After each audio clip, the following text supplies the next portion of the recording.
Welcome to The Bite, your source for entertainment news both around the country and right here in the Gator Nation. I'm Danielle Prinz. I'm Kelbin Ramirez. And I'm Bobby Desmond. We're here to bring you all the entertainment news you could want, from the biggest celebrities and fashion statements to more local news right here in Gainesville, Florida. So guys, 2015, I'm so excited. Happy New Year. Happy New Year. I know that this year is going to be especially hard. My face is stuck with a bunch of textbooks, but speaking of textbooks, I know that there's a couple of books right now that are being made into the big screen. Our own Olivia Courtney has some info on just that. If you've been keeping up to date with the latest theatrical releases, you probably already know that there are a ton of great movies coming out in 2015. And if you're anything like me, you probably like to read the book, then see the movie and compare the two. So let's check out the new releases coming out this year and what books you should read before the movie's premiere. If you're interested in a good comedy, I highly recommend reading the Mordecai trilogy. The book is soaked with sharp, intriguing humor, making this a perfect movie role for the one and only Johnny Depp. In its movie adaptation, Johnny Depp will play Charlie Mordecai, an art dealer who travels to America in search of a stolen painting that he hopes to exchange for gold. You can catch Mordecai out in theaters January 23rd. The next movie adaptation on my list comes from the one and only Nicholas Sparks, and who doesn't like a good romance? Sparks' latest book, The Longest Ride, involves romance, secrets, relationship problems, and scenes that will definitely make you bust out the tissues. Oh, and did I mention who the lead actor is? Little eye candy by the name of Scott Eastwood, Clint Eastwood's son. The Longest Ride comes out in theaters April 10th. Now, for those of you who enjoy a little darker of a romance, let's not forget one of the highest-selling book trilogies in history, 50 Shades of Grey. The long-anticipated movie adaptation comes out February 13th to get you ready for those Valentine's Day celebrations. Last but not least, The Hunger Games. If you haven't read any of the books, now's a good time to start because the last movie, Mockingjay Part II, comes out in theaters November 20th, giving you plenty of time to catch up. 2015 has just started, so there's still plenty of time to head to your local bookstore and catch up on your reading. So go out there and enjoy what will be a year full of great movies. I'm Olivia Courtney with Movie Roundup. See you next time.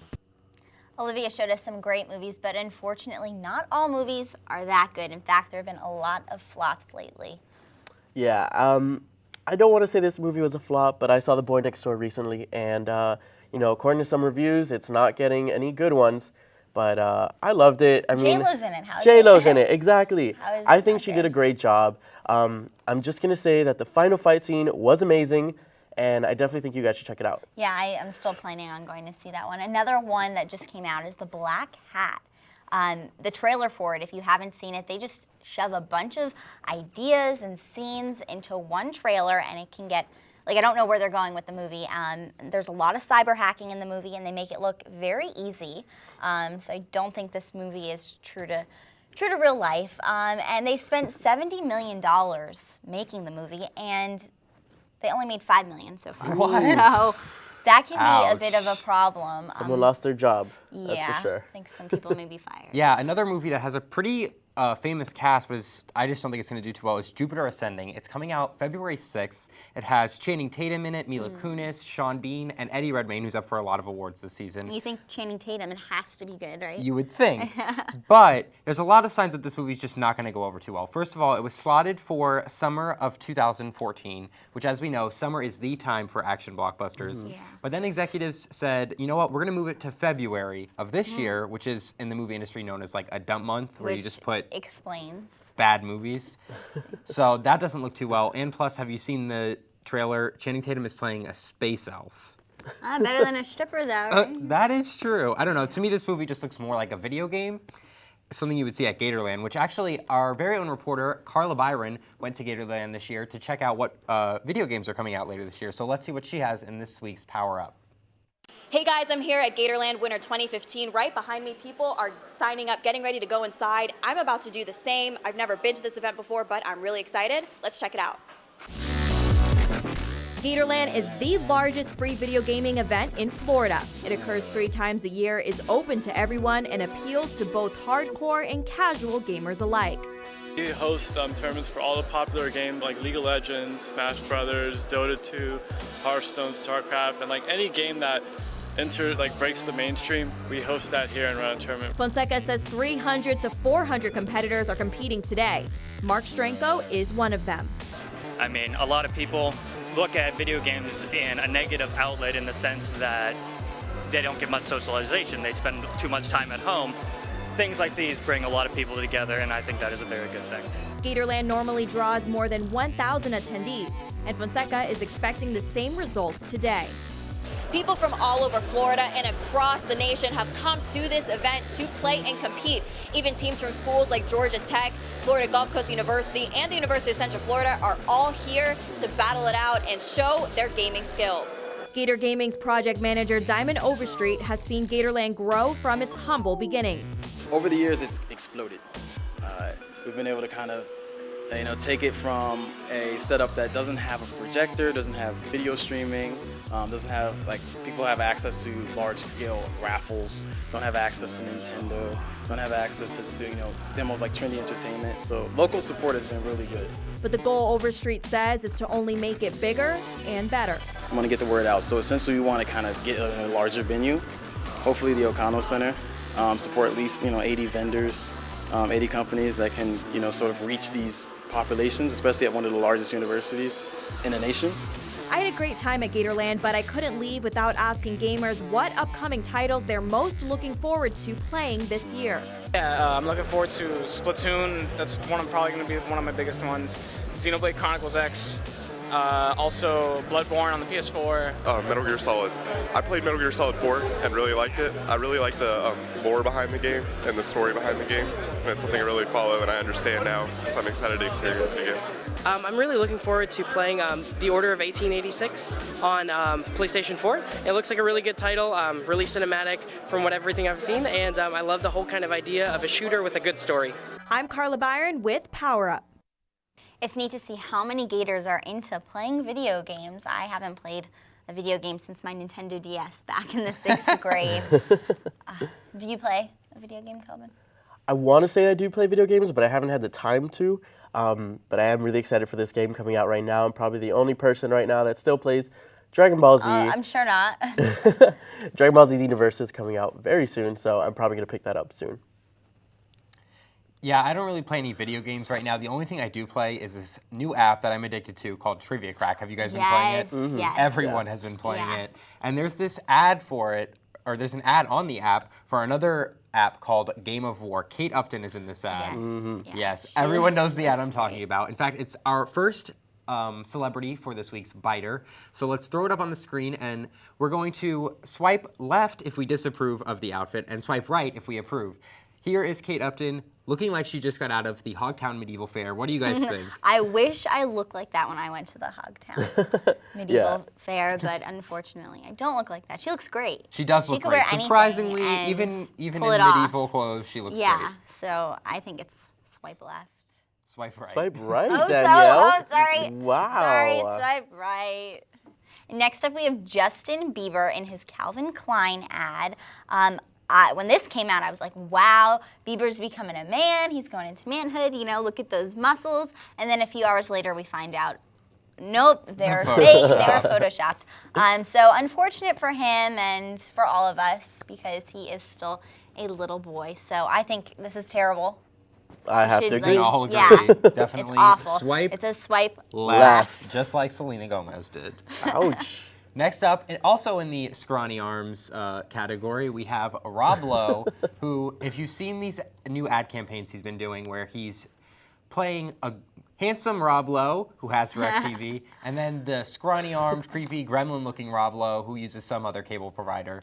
What do you guys think of these ads? Well, it's a great advertisement. I mean, great personality, Rob Lowe's awesome. Yeah, he definitely has a good sense of humor. He's been doing these new making fun of himself kind of roles, like how he did in the interview. He was losing his hair, which was funny. I thought the commercial was funny. I think he looks ugly, but that's part of the commercial. Yeah, I mean, he does look rough, so. Yeah, as the old man Rob Lowe, I think we're all going to agree, swipe left.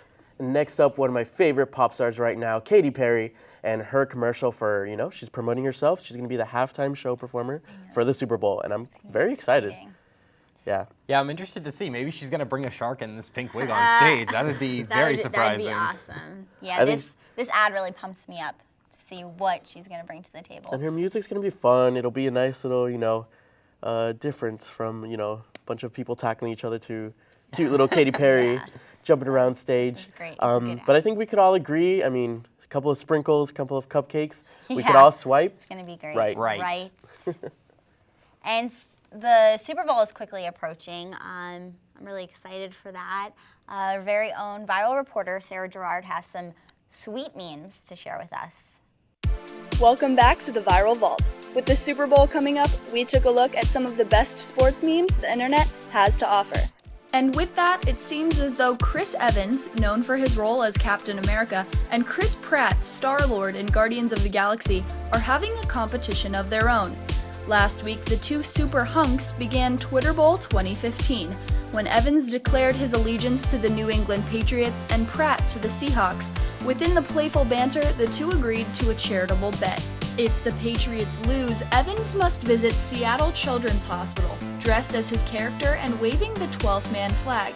But if the Seahawks lose, Pratt, sporting a Brady jersey, has to visit Christopher's Haven, a nonprofit organization located in Boston that supports families whose children are being treated for cancer. Pratt couldn't end without one more Patriots blow, subtly referencing the recent ball deflation scandal. Looks like these superheroes are ready to save the world one Super Bowl at a time, no matter how much their egos may suffer.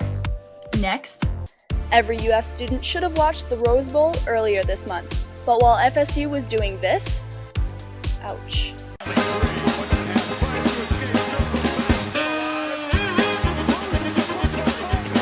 You may have missed the referee experiencing a similar fall, although he had a much better reaction afterwards, running behind Oregon linebacker Tony Washington, smiling the whole way. And while Jameis Winston continued to throw the game away, literally, the internet came together to bring you the exact moment he realized it was all over. After Oregon's demolition of FSU came the Cotton Bowl, where Baylor defensive end Sean Oakman became an internet sensation purely for how massive he is, standing at 6'9" and 280 pounds and acquiring a reputation for getting what he wants. This one photo now accompanies hundreds of captions, including Gandalf, 50 Cent, and Lil Jon submitting to the player's threatening size. Let's just say no one ever wants to get into an argument with this guy. The NFL playoffs have also had their memeable moments in the past few weeks, like during the Dallas vs. Green Bay game that brought a wave of commentary across Twitter.